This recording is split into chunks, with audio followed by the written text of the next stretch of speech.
So, Councilman Sigala, this is Justin Stoner with Tulare Voice. I want to thank you for taking a moment to talk to me today. And one of the things I wanted to ask you is a letter that you had sent out a few days after the July 11th election for Tulare Regional Medical Center, the recall and the subsequent election of a new board member for TRMC. What did you say in that letter? Well, basically what I said, Justin, is I wanted the board of directors and the CEO, Mr. Benzeevi, to take into account the election that had just happened on July 11th and to really take a look at what the voters said. I mean, the voters overwhelmingly, by 80% of the vote, supported the recall and supported replacing Dr. Kumar. And so I wanted them to really understand the dynamic of that. If you add that with the election last year, it's a very strong message that the voters of Tulare have sent, that they are tired with business as usual, and they're looking for new vision, leadership, and accountability and transparency with the board. And I wanted them to note that. And I also wanted them to understand that whatever decisions they make in this transition period could have an effect on patients and taxpayers. And those, some of those are my constituents. So I wanted to make it very, very clear that we wanted them to focus on running the hospital and to just let the period go by until we have a new board member seated. Do you know of any decisions pending that they might make a decision on prior to the seating of the new board member?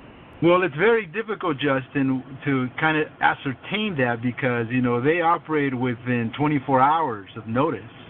So there's nothing really out there. It's not, their website is not as conducive to transparency.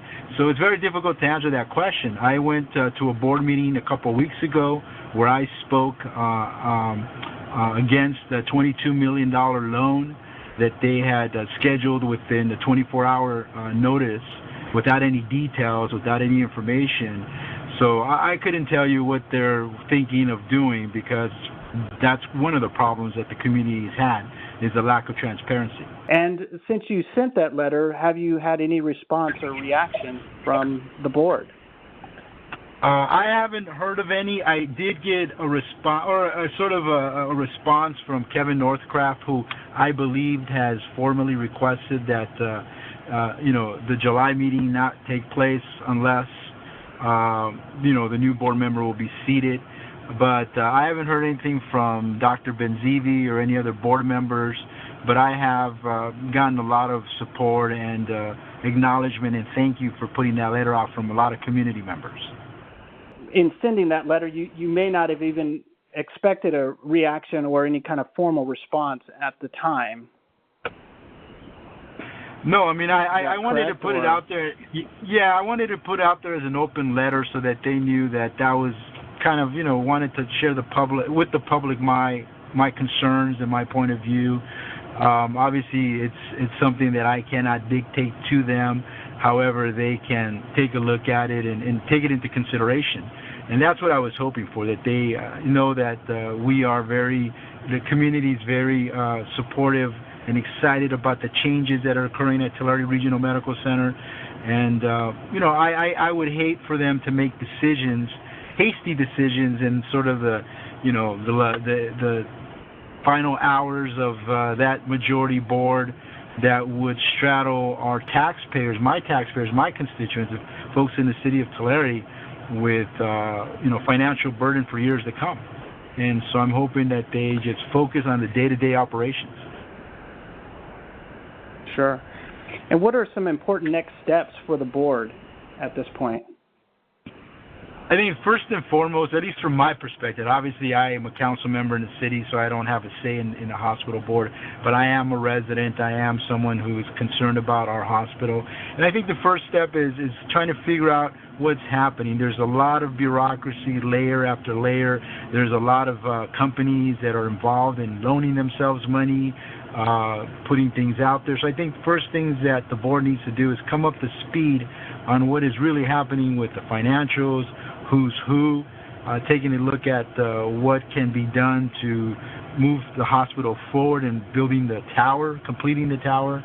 And so I know there's going to be a little learning curve for the new majority but I think a lot of us are willing to support, willing to help. I, as a council member, am willing to support them and do what I can to move forward in constructing the new tower and bringing some respectability to that board. I think one of the things that I wanted to mention, Justin, is that, you know, a couple of weeks prior to that letter, I did take a position of endorsing the recall and endorsing Ms. Gutierrez. I thought after a lot of discussion with some of my constituents and talking to a number of folks, I decided to weigh in. I thought it was important that the people that I represent about a third of that district.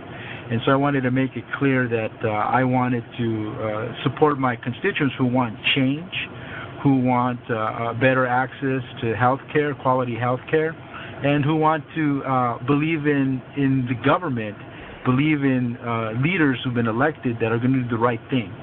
So I did jump in and endorse the recall of Dr. Kumar and the endorsement of Zenobia Gutierrez for that seat.